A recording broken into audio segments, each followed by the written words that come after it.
자, 이제 하나님의 말씀 한번 봅시다. 자, 오늘 이제 히브리서 5번째 시간이고요. 제가 지난 시간에는 우리 주님의 체휼하심에 대해서 살펴보았습니다. 그죠? 지난 시간 내용을 잠시 복습을 한번 하자면, 그리스도께서는 우리와 같은 육신의 모양으로 오셔서 형제라 칭함받기를 부끄러워하지 아니하시고 완전한 인간으로 오셨다라고 밝혔습니다. 그러므로 그분께서는 우리를 온전히 체휼하실 수 있고, 그러므로 또한 우리의 온전한 위로가 되실 수 있다라는 것입니다. 특별히 그리스도께서 이 땅 가운데 오신 두 가지 이유를 제가 설명드렸죠. 첫 번째, 마귀를 멸하시기 위해서, 그리고 두 번째는 우리를 해방하시기 위해서. 자, 이 모든 것들을 이루심은 무엇을 통하여? 예수 십자가를 통하여. 그렇죠? 그리고 부활, 십자가와 부활로만 가능한 것인데, 제가 항상 십자가를 논할 때는 부활이 그 안에 있다는 걸 꼭 기억하시기 바라요. 죽으시기만 한다면 그것은 아무런 의미가 없는 거예요. 죄와 사망의 권세에서 우리를 해방하시려면 반드시 부활하셔야 됩니다. 그래서 십자가와 부활은 항상 붙어가는 거죠. 자, 그래서 이 십자가와 부활로 주님께서 이것들을 완벽히 수행하셨습니다. 또한 제가 마지막에 말씀드렸던 대제사장과 화목 제물이 되신 것, 그죠? 거룩하게 하시는 이, 거룩하게 함을 받는 이로 표현한 그 모든 설명 가운데 사실은 대제사장과 제물로 설명을 했고, 이것을 다시 말하면 예수님께서는 하나님 되심으로만이 아니라 인간 되심으로도 우리 구원에 필요한 모든 것을 만족시켰으므로 우리를 넉넉히 구속하실 수 있다라고 우리가 함께 살펴보았습니다. 여기까지가 지난 시간 복습이에요. 자, 이제 오늘 본문을 한번 살펴볼 텐데, 제가 1절부터 차근차근 살펴보겠습니다. 오늘은 성찬 예식도 있기 때문에 예배가 조금 늦게 끝날 수 있음을 양해하시기 바라요. 자, 오늘 보면 1절부터 보면 그러므로라고 되어 있습니다. 그러므로라고 하는 접속사는 우리나라 말로는 되게 한정적으로 사용되지만, 이 헬라어 접속사는 이 호땐이라고 하는 헬라어에 해당되는데, 이것을 이제 굳이 영어로 하자면 for which reason입니다. 그러니까 그러한 이유 때문에, for which reason, 그러니까 which가 그 전에 나오는 어떤 그 선행되는 내용들을 말하는 거겠죠. 그래서 그러한 이유 때문에 정도로 해석이 되겠습니다. 즉, 호때는 지금까지 말한 전체적인 내용을 앞으로 이어질 내용의 이유와 근거로 사용하겠다라는 말이죠.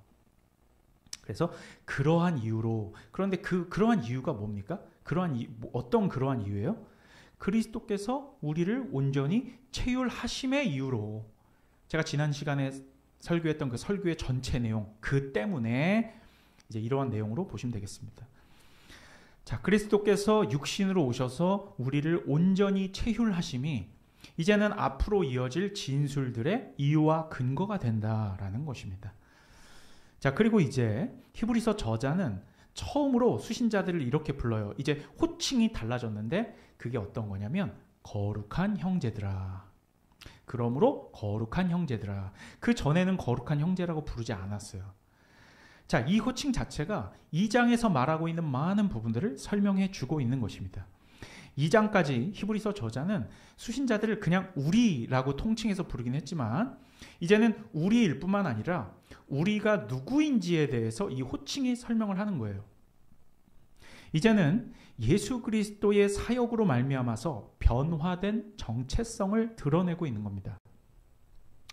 자, 2장에서 살펴봤던 우리라고 하는 사람들은 그래서 어떤 사람들입니까? 예수로 말미암아 거룩하게 하심을 입은 자들. 제가 지난주에 호이 하기아조메노이, 그죠? 현재 수동분사. 거룩하게 하심을 입은 자들. 그러니까 어려운 거 하나도 없어요. 수동이라는 것만 생각하시면 돼요. 우리는 거룩하게 열심히 노력을 해서 되는 게 아니라 거룩하게 하신 그 분으로, 능동적으로 거룩하게 하시는 분으로 인하여 거룩하게 함을 입은 자들. 그리고 또 예수님으로 말미암아 형제라 칭함을 입은 자들. 그런데 형제라 칭함을 입는다라는 것은, 예수님과 우리가 형제다라고 하는 말은 같은 어머니를 두었다, 같은 배에서 태어났다, 이런 뜻이잖아요. 그러니까 한 근원에서 나왔다는 것인데, 예수님께서 이렇게 칭함받기를 부끄러워하지 아니하셨다라고 우리가 지난주에 살펴봤죠. 그렇기 때문에 이제 3장에서는 이를 압축해서 이제 우리를 부르는 호칭이 달라진 거예요. 거기에 거룩한이 붙습니다. 거룩한 형제들이라는 호칭이 성립이 되는 것입니다. 왜냐하면 우리가 거룩하게 되었고 예수 그리스도와 함께 형제라 칭함을 받기 때문에 우리 이제 거룩한 형제들이 된 것이다. 그리고 이 말은 예수님과 관련된 형제라는 말이지 그냥 그저 그런 세상 사람들의 친목에서의 막 형제, 뭐 브라더 이런 의미가 아니라는 겁니다. 굉장히 깊은 의미가 있는 것이죠. 그렇죠? 한마디로 예수의 피, 십자가와 부활 아니면 결코 성립될 수 없는 형제들이라는 말이죠. 자, 그리고 이제 이 거룩한 형제들은 또한 하늘의 부르심을 받은 거룩한 형제들입니다. 이제 여기서 우리가 배운 이제 뭐 교리의 주제 중에 구원론이라는 주제가 있죠. 이 구원론을 다시 한번 확인하게 되어 있는 겁니다.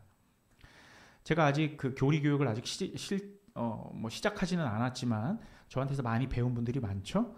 그런데 여기에서 우리가 개인 구원의 서정이라는 것이 있다고 말씀드렸어요. 그렇죠? 결국은 부르심으로부터 영화의 구원의 영화까지 이르는 그 모든 단계, 예를 들면은 뭐 믿음도 있을 수 있겠고 회개, 그죠? 그리고 뭐 성화 이러한 과정들을 우린 개인 구원의 서정이라고 부르는데 그 중에서 가장 먼저 시작되는 것이 부르심입니다. 즉 콜링이에요. 자, 이 콜링은 다른 말로는 소명이라고도 합니다. 그러니까 구원받음으로의 소명을 말하는 거죠. 그리스도께서 이루신 객관적인 사역, 즉 공생의 기간 동안 하셨던 모든 일들, 그리고 십자가와 부활, 이것은 모든 인간의 역사 속에서 단 1회, 단회적으로 일어난 객관적인 예수님의 사역입니다. 그리고 예수님께서 이루신 이 객관적인 사역을 하나님 백성에게 주관적으로 적용하실 때, 왜냐하면 예수 그리스도의 십자가와 부활 그 사실 자체와 그 역사적 사건을 우리 가운데 각자에게 적용할 때는, 그러니까 그 사실을 믿는 것이 우리에게 있어서는 중요한데 그 믿음의 단계에 있어서 첫 번째로 우리가 왜 그렇잖아요. 처음에는 그냥 아무 생각 없이 교회에 다니다가 뭔가 하나님이 안 계신 것 같다가도 어떤 설교를 통해서나 집회를 통해서나 아니면 책을 통해서나 여러 가지 어떤 방법들을 통해서 갑자기 내 마음 가운데 그 예수의 십자가와 부활이 역사적 사실로 믿어져. 그리고 뭔가 이렇게 그쪽으로 부르시는 것 같아. 그 처음 단계를 우린 소명이라고 하거든요. 바로 그렇게 예수 그리스도의 객관적 사역을 하나님 백성에게 주관적으로 적용하실 때 먼저 소명이 있고, 그렇죠? 소명이 있고, 즉 콜링, 부르심이 있고, 그 다음 사죄와 속죄와 회개, 그리고 믿음, 뭐 칭의, 그리고 양자됨, 그리고 성화의 과정을 거쳐 점진적으로 영화의 단계까지 가게 되는, 그렇죠? 그래서 그 모든 구원 서정의 시작점이 소명이라는 것이죠. 그래서 부르심 이후, 소명 이후 성화의 과정으로 진입하기 이전의 요소들은 시간의 순차와 상관없이 일어나는 일입니다. 그러니까 언제, 몇 날, 어디서 믿음이 생겼냐 이렇게 설명할 수가 없는 거예요. 그렇죠? 자, 그런데 저 진술, 즉 하늘의 부르심을 받은 거룩한 형제들아에서 하늘의 부르심이라고 되어 있잖아요. 우리가 왜 세상 사람들이 흔히 뭐 하늘이라고 하는 것을 그냥 스카이, 창공 말고 하늘이라는 것이 어떤 신적인 의미가 있다라는 것은 사람들도 알고 있어요. 그죠? 근데 하늘이라고 하는 말은 헬라어로는 우라노스라고 하는데 이것 또한 성경에서 우라노스라고 할 땐 하나님을 다른 말로 표현할 때도 많이 씁니다. 그래서 우리가 하나님 나라를 다른 말로 뭐라고 하죠? 두 글자로? 천국이라고 하지. 천이 뭔데? 하늘이잖아. 그래서 바실레이아 뚜 테우라고 하면 하나님이 테오스잖아. 소유격으로 하면 바실레이아 투 테우, 하나님의 나라. 그런데 하늘 나라라고 하면 바실레이아 돈 우라노스, 즉 하늘 나라. 바꿔서 쓸 수가 있는 거예요. 그래서 하늘이라고 썼을 때는 그건 하나님을 지칭하는 것이다. 그래서 하늘의 부르심을 받았다라는 것은 하나님의 부르심을 받았다라는 것이고, 하나님의 부르심을 받고 성화의 삶 가운데 있는 형제들, 그걸 하늘의 부르심을 받은 거룩한 형제들이라고 지칭하는 것입니다. 그렇죠? 바로 우리를 의미하는 것이죠. 자, 히브리서 저자는 이렇게 정체성을 드러내는 호칭으로 수신자들을 부르면서 이제 이들에게 당부를 하고 있어요. 뭐라고 당부하고 있습니까? 우리가 믿는 도리의 사도이시며 대제사장이신 예수를 깊이 생각하라. 자, 이 진술도 이제 쪼개서 설명을 드릴게요. 다 잘 들어보세요. 그냥 그런가 보다 하고 넘어갈 수 있는 말씀이 아닙니다. 자, 먼저 우리가 믿는 도리의 사도. 이게 뭐냐? 우리가 믿는 도리. 이건 제가 지지난 그 히브리서 강해 때 설명을 드렸죠. 예수님을 이렇게 표현하는 건요, 히브리서의 독보적인 표현입니다. 다른 성경에선 예수님을 이렇게 설명하지 않아요. 아무 데서도. 제가 기억하실지 모르겠지만 제가 히브리서 강의 2번째 시간에 유념함으로 떠내려가지 않게 하라. 기억나요?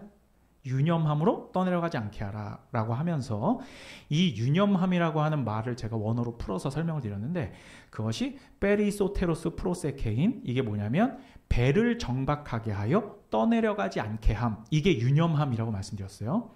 그렇죠?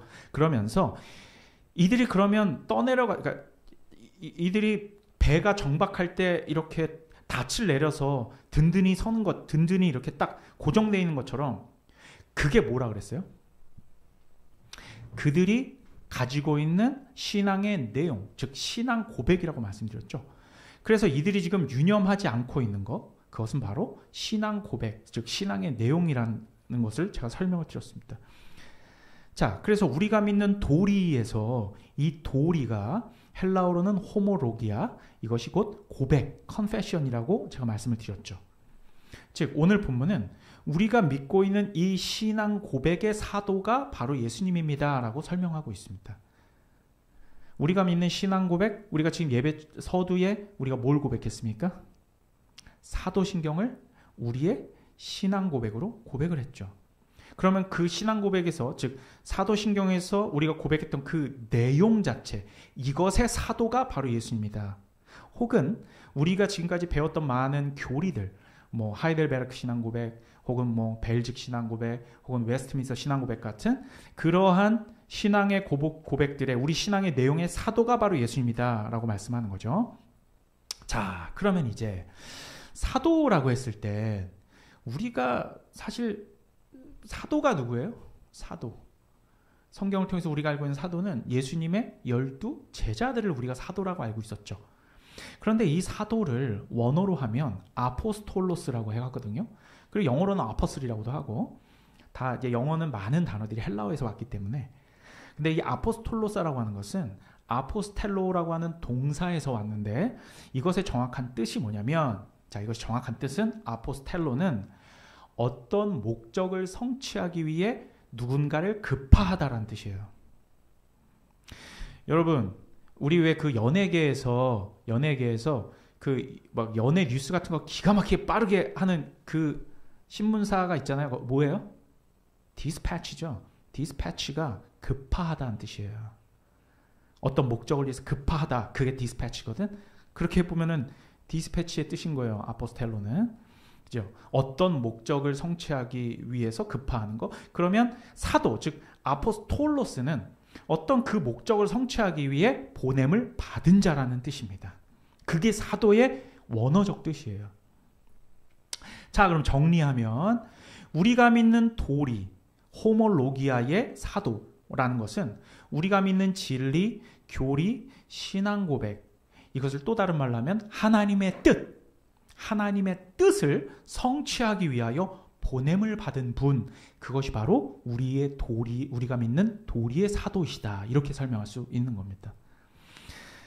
예수님은 하나님의 뜻을 성취하기 위해 아버지께서 보내신 사도이시고, 그죠? 아버지께서 예수님을 보내신 거니까. 그리고 바울을 포함한 바울과 함께 12사도로 지칭되는 그야말로 그 사도들은 누가 보냈어요? 예수님이 보냈죠. 예수님은 하나님의 보내신 사도이시고, 그죠? 그야말로 12사도들은 예수님께서 이 땅 가운데에서 특별한 목적을 위해 세상에 보내진 사도들이라는 거죠. 그러면 우리는 사도 아닙니다. 이건 분명히 아셔야 돼요. 특별한 목적을 위해 보냄을 받은 건 아니잖아, 우리가. 그죠? 예수님의 제자는 될 수 있어도 사도는 아닙니다. 사도성을 띠고 있는 거예요. 자, 우리 본문은 이렇게 아버지께서 보내신 사도이실 뿐만 아니라 도리의 대제사장이신 예수를 깊이 생각하라라고 권고하고 있습니다. 자, 대제사장은 한번 생각해 보자고. 대제사장은 성막으로 우리가 보면 대제사장의 그 다른 제사장과는 다른 주된 업무가 뭡니까? 대속죄일이라고 하는 날이 있어요. 1년에 단 한 번 있습니다. 욤키푸르라고 하는 대속죄일에 백성들의 죄를 사함받게 하기 위해서 지성소는 아무나 들어갈 수 없습니다. 아무도 못 들어가요. 대제사장 외에는. 지성소로 순결한 피를 묻히고 들어가서 하나님과 대면을 하는, 백성을 대신하여 하나님과 대면을 하는 사람입니다. 그게 대제사장이에요. chief priest죠.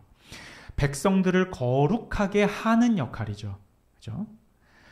이 도리의 사도이실 뿐만 아니라 우리가 믿는 도리의 대제사장이시라는 것은 제 해석으로는 성화, 즉 거룩하게 하는 모든 사역의 주체마저도 우리가 아닌 그리스도이시다라는 것을 저는 말하고 싶어요. 성화, 즉 우리가 이 삶을 살아가면서 예수님을 이미 믿고 구원의 서정 가운데에 성화의 삶을 살아갈 때 우리는 내가 그 성화를 내 힘으로 이루어가는 줄 알았어. 근데 그게 아니라는 거지. 거룩하게 하시는 분은 대제사장이죠. 그런데 그 대제사장의 본체, 그죠? 그림자인 대제사장이 가리키는 그 예수 그리스도께서 영원한 대제사장으로 이제 앞으로 나올 텐데, 이 영원한 대제사장 예수 그리스도께서 오늘날 이 시간 우리에게도 여전히 이 거룩하게 하시는 일을 하고 계시다라는 거예요. 그런데 본인은 지금 현재로는 어디에 계세요? 지금 현재 우리가 지금 살아가고 있는 이 땅 가운데서 하늘에 계시잖아. 그러면 우리 이 땅 가운데에서 이 거룩하게 하시는 일을 대제사장이신 예수께서 하신다고 했는데 누가 하는 거야 그걸? 성령이 하시는 거죠. 우리의 교리가 이렇게 연결되어 있는 겁니다. 성령께서, 즉 아버지와 아들이 보낸 성령께서, 곧 예수님께서, 성령이 하시는 일은 곧 예수께서 하시는 일이거든요. 그래서 우리를 오늘날도 성화의 과정, 즉 거룩하게 하시는 일을 하신다. 그렇죠? 바로 이 예수 그리스도를 깊이 생각하라라는 겁니다. 이 말씀은 그냥 가만히 앉아서 그냥 그저 그런 예수님을 생각하라라는 말씀이 아니고, 잘 들으셔야 돼요. 이 예수를 깊이 생각하라라고 하는 것은 NIV 성경을 보면 이렇게 되어 있습니다. Fix your thoughts on Jesus라고 되어 있어요. Fix, 고정해. Your thoughts, 너의 모든 생각을 on Jesus, 예수 그리스도 위에. 그렇죠? 너의 생각을 우리가 믿는 도리의 사도이시며 대제사장이신 예수께 고정해라라는 겁니다. 그렇죠? 예수님을 우리의 삶 속에서 하게 되는 모든 생각의 기준과 모토가 되게 하라라는 것입니다. 이게 얼마나 중요한 얘기입니까? 그렇죠? 자, 이제 1절 끝났습니다. 이제 1절 끝났어요. 2절로 넘어갑니다. 그런데 제가 1절에서 그냥 넘어간 부분이 있어요. 그것은 2절에서 같이 설명하려고 일부러 말하지 않았는데, 아까 제가 하늘의 부르심을 받은 거룩한 형제들을 설명할 때 이와 평행한 앞에 부분 한 단어를 제가 다루지 않았습니다. 그게 어떤 말인지 아세요? 잘 보세요. 그게 함께입니다. 함께. 히브리서는 우리 그리고 함께를 대단히 강조하는 서신서예요. 우리를 강조해, 히브리서는. 그리고 함께를 강조해요. 투게더를. 자, 우리는 여러분, 우리 형제 자매들이 함께 부르심을 받아 거룩하게 된 것이죠. 주의 형제 자매들이 함께 모여 있으면 우리는 그것을 뭐라고 부릅니까? 그렇지. 역시 여러분들은 정말 주의 말씀에 사로잡힌 자들이야. 정말 잘 기억하고 있네요. 그것을 에클레시아, 교회라고 합니다. 그렇죠? 그러면서 우리 본문은요, 그리스도와 모세 그리고 교회에 대한 진술을 하고 있는 거예요. 그리스도와 모세 그리고 교회. 자, 이제 2절을 보면 예수님과의 비교 대상으로 누구를 거론하고 있습니까? 모세를 거론하고 있죠. 자, 이스라엘 백성들이 이제는 출애굽으로 갑시다. 출애굽 현장. 자, 이스라엘 백성들이 함께 출애굽을 해서 광야로 나갔을 때 그것을 스데반은 뭐라고 불렀어요? 스데반이 기억해요? 그냥 광야 교회라고 불렀다고 그랬잖아. 광야 교회. 그 우두머리가 누구였어요? 광야 교회에 모세였죠. 출애굽 백성들을 교회라고 칭한 성경이 있습니까? 라고 묻는 분들이 계시지만 우리는 다 알고 있죠. 스데반의 설교를 통해서. 그리고 그것은 우리가 이미 살펴보았습니다. 사도행전 7장 38절을 보면 이렇게 돼 있어요. 신의 산에서 말하던 그 천사와 우리 조상들과 함께 광야 교회에 있었고 또 살아있는 말씀을 받아 우리에게 주던 자가 이 사람이라. 이 사람 모세. 그러고 보니 모세의 사역을 돌아보면 여러분 예수님과 닮은 부분이 되게 많다. 예수님께서 하늘 보좌를 버리고 육신으로 오셔서 우리의 형제라 불려지기를 부끄러워하지 아니하셨죠. 그런데 우리가 모세의 삶을 한번 살펴볼까? 모세는 따지고 보면 어떤 사람이었어요? 혈통은 그렇지 않지만 왕족이었습니다. 이집트의 왕자였는데 자신의 백성들을 긍휼히 여겨서 물론 예수님과 똑같다라는 건 아니에요. 흠이 많은 사람입니다. 이 사람도. 하지만 그 어떤 그림자로서 보자면 모세는 예수 그리스도의 어떤 생애를 어느 정도 그림자로 비추고 있다는 거야. 일단 이집트 왕자였는데 백성을 긍휼히 여겨서 어쨌든 유대인의 형제로 돌아왔죠. 자기가 형제로 불려지기를 부끄러워하지 아니하였잖아. 그치? 그리고 예수님께서 이 땅 가운데 오신 이유가 마귀를 멸하고 형제들을 해방하기 위함이라고 했지. 제가 지난주에 근데 모세의 삶을 보면 어떻습니까? 모세도 이집트의 바로를 때려잡고 유대인들을 그 종된 애굽에서 해방시키기 위해서 모세를 부르셨잖아. 그죠? 그러면 히브리서는 대단히 치밀하게 쓰여진 책이거든. 우리는 그렇게 2장에서 마귀를 멸하시기 위해서 그리고 우리를 해방하시기 위해서 보냄을 받은 예수 그리스도를 배웠는데 3장에 오니까 그 그림자로 모세를 딱 그러니까 이 진짜 기가 막힌 거죠. 그죠? 정말 치밀하게 쓰여진 거예요. 그리고 나서 백성들을 광야로 데리고 나갔는데 그게 스데반은 뭐라고 불렀다고요? 광야? 교회라고. 그러면 모세는 교회의 우두머리가 된 거예요. 예수님께서도 우리를 죄와 사망의 권세에서 이끌어내셔서 우리 교회의 우두머리가 되셨잖아요. 자, 궁극적인 거룩한 보편교회의 머리 되신 분은 예수 그리스도. 광야교회의 우두머리가 모세였던 것처럼 그렇게 비슷한 부분을 등장시키면서 히브리서는 우리가 모세와 비교하도록 예수님을 모세와 비교하도록 우리를 몰아가고 있는 거예요. 자, 사실은 비슷한 부분이 많기보다는 말씀드렸다시피 모세는 예수 그리스도를 그림자로 보여주기 위해 구약에서 하나님이 사용한 도구일 뿐이었죠. 그런데 우리가 알다시피 이스라엘 사람들은 모세라는 이 인물을 어느 정도로 생각해요? 최고의 선지자.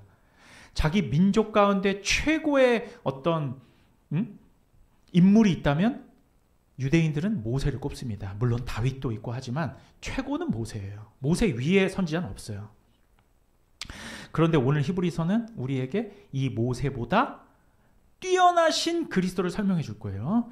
자, 우리가 살펴본 히브리서 1장에서는 예수 그리스도의 우월성을 설명하기 위해서 누구와 예수님을 비교했어요? 기억해봐. 누구보다 뛰어나신?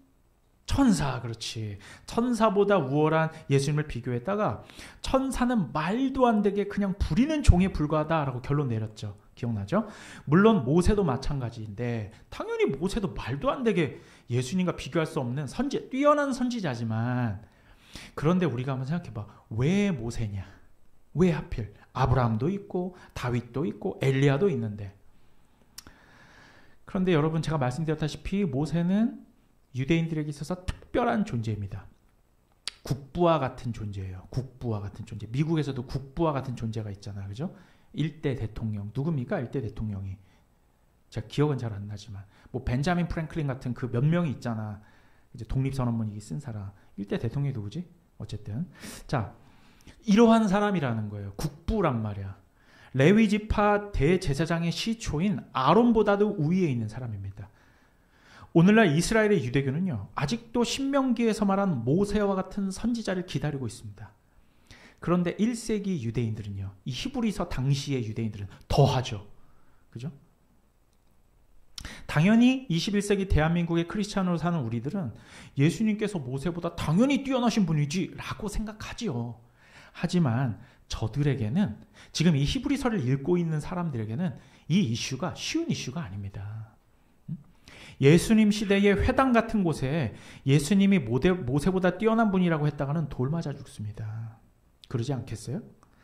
예수님께서 모세보다 뛰어나신 분이라는 것을 설득하려면 유대인들의 가지고 있는 정서와 논리를 정확하게 파악해야 돼요.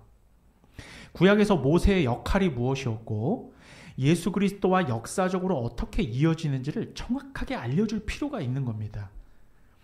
그래서 복음서와 같은 곳에서 바로 이 모세가 예수님을 바라보고 예표하는 역할에 불과했고, 예수님께서는 모세와는 말도 안 되게 우월하신 분이라는, 그래서 논지들이 계속 암시되어 있는 거예요. 복음서에서도.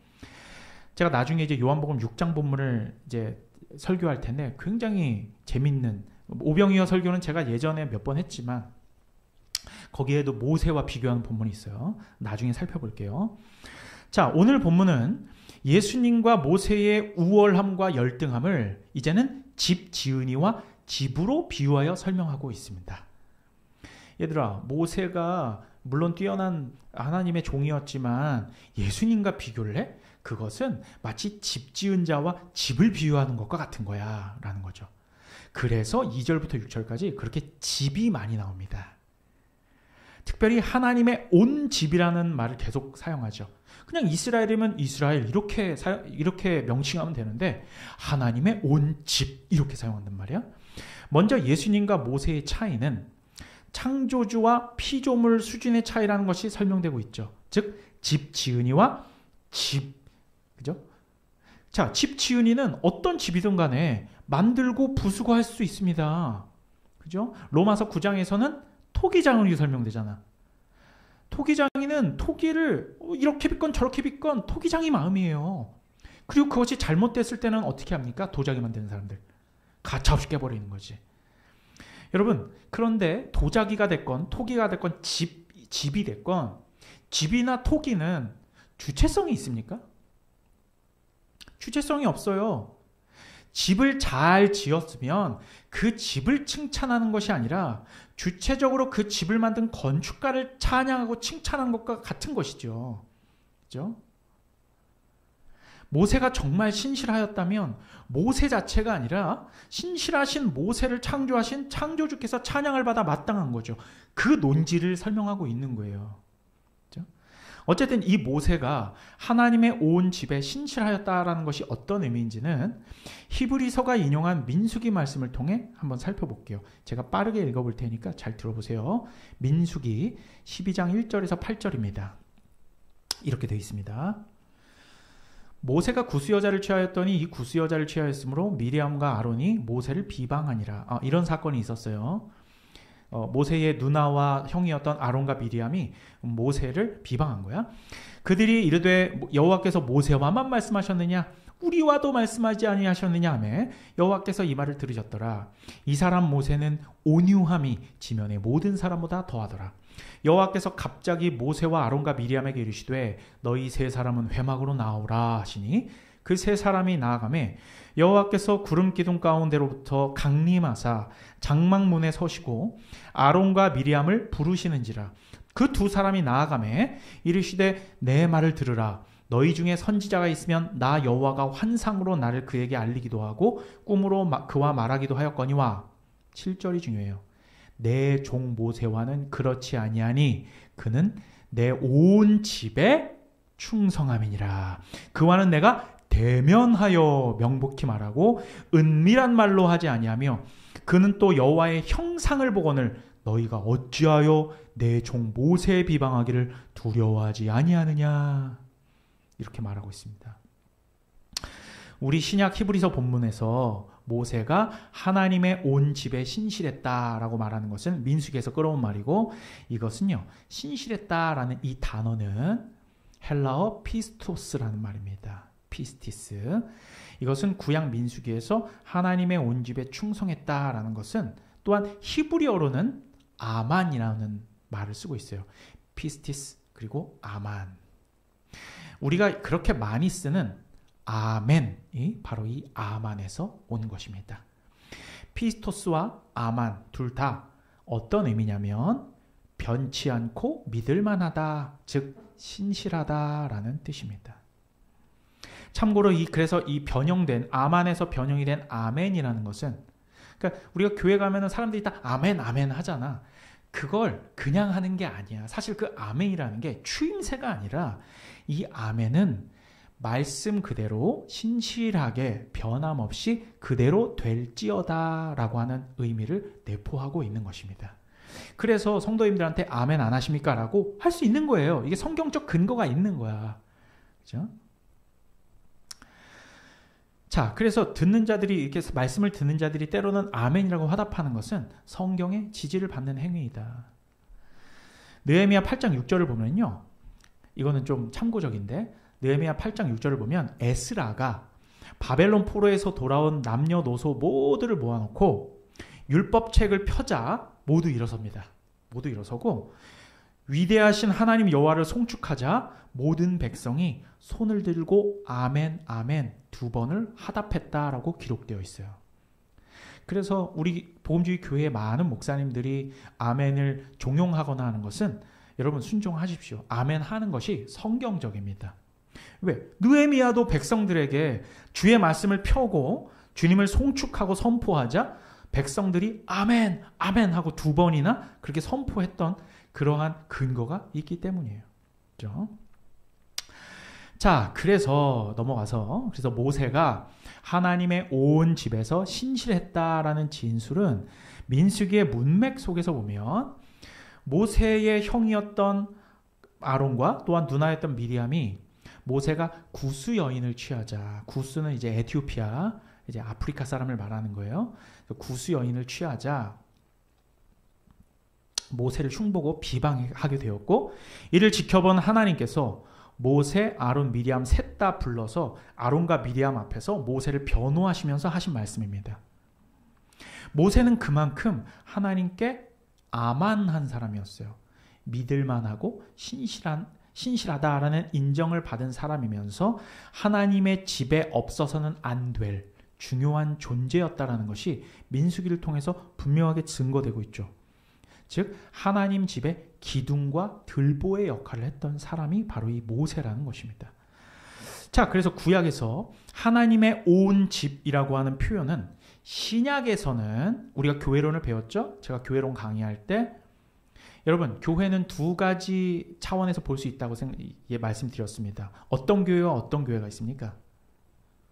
가시적 교회와 비가시적 교회. 비가시적 교회는 거룩한 보편교회.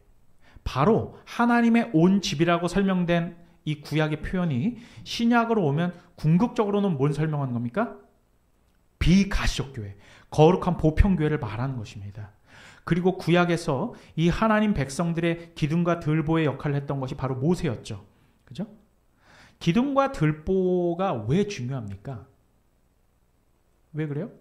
그냥 간단하게 생각해서 기둥을 확 빼버렸어. 어떻게 돼요? 집이 무너지는 겁니다. 그만큼 없어서는 안 돼. 그냥 그 존재 자체인 거예요. 그죠?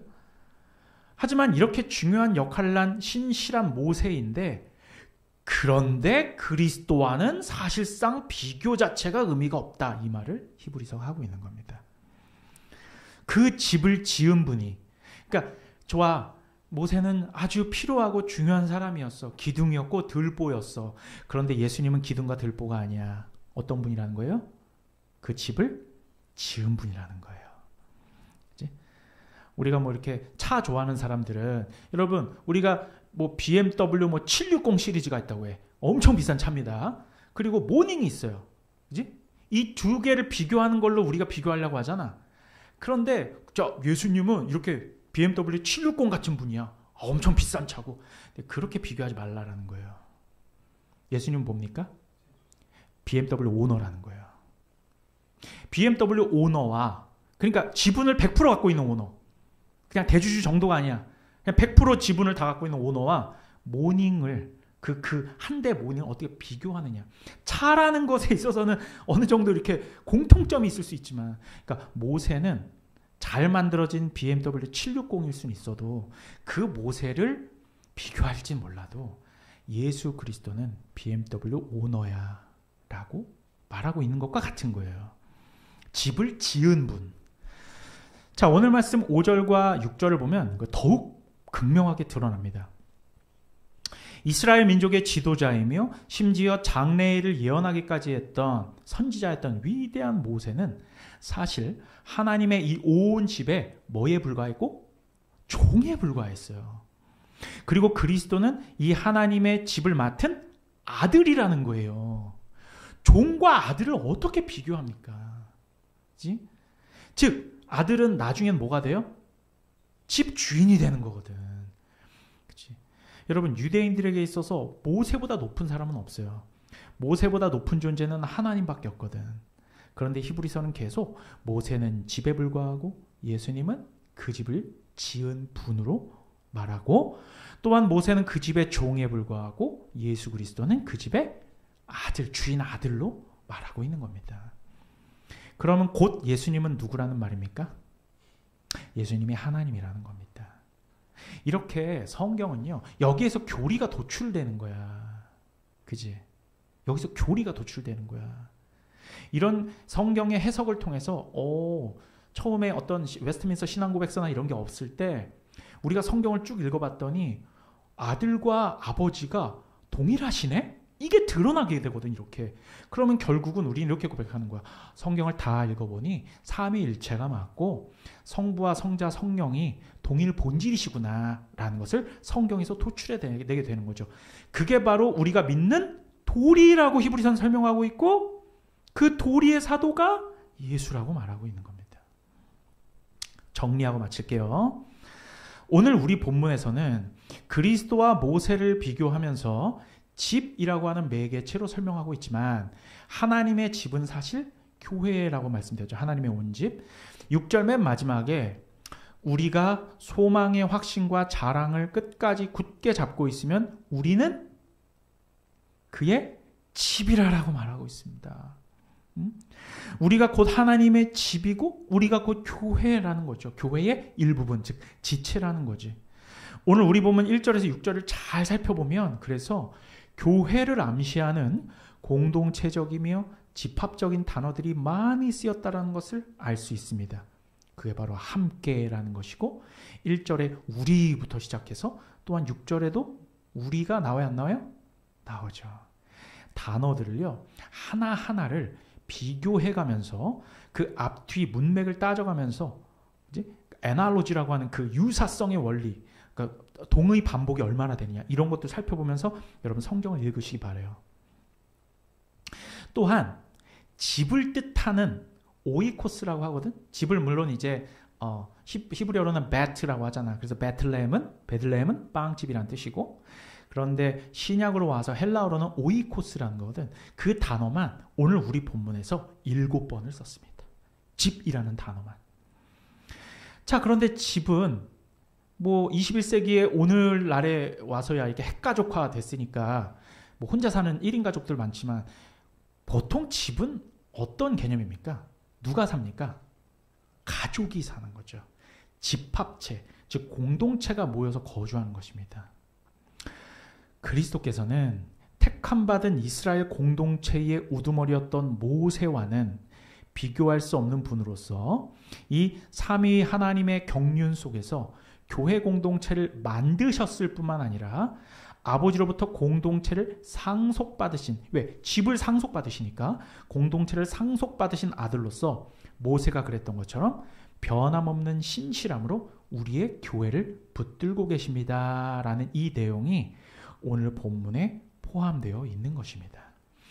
여러분, 교회는 그 어떤 행위보다, 어떤 주장보다 성경에 계시된 예수 그리스도를 온전히 드러내는 공동체입니다. 말로만 예수 예수 하는 것이 아니라 실제 여러분들의 삶 가운데, 그리고 우리 교회 예배 가운데, 그리고 우리 공동체의 모든 행위와 말 가운데 예수 그리스도를 드러내는 공동체가 바로 교회라는 것이에요. 오늘 우리 본문에서 우리가 믿는 도리의 사도이시며 대제사장이신 그리스도를 우리의 모든 생각의 기준과 모토로 삼는 공동체가 바로 교회라는 것이고, 우리 필라델피아 공동체가 그렇게 하고 있는지 우리는 스스로를 돌아봐야 할 것이에요. 우리는 정말 예수를 깊이 생각하고 있느냐 말이야. 그죠? 우리의 생각을 예수 그리스도에게, 모든 생각이에요. thoughts니까 우리의 모든 생각을 예수께 고정시키고 있느냐고. 내가 하고 있는 모든 생각, 돈에 대한 생각, 삶에 대한 생각, 설사 유시에 대한 생각, 그 모든 생각 가운데에 예수 그리스도 위에서 고정시켜 놨냐고. 그걸 오늘 본문은 우리에게 계속해서 우리를 그렇게 몰아가고 있는 거예요. 예수께서 어떤 분이셨냐? 이러이러한 분이시다. 예수를 깊이 생각하라. 모세보다 뛰어나신 그리스도, 이 세상 그 무엇보다 우월하신 그리스도를 우리 모든 생각의 기준으로 삼고 우리의 삶 가운데 기꺼이 드러내는 저와 여러분 되시기를 우리 구주 예수 그리스도의 이름으로 간절히 축원합니다.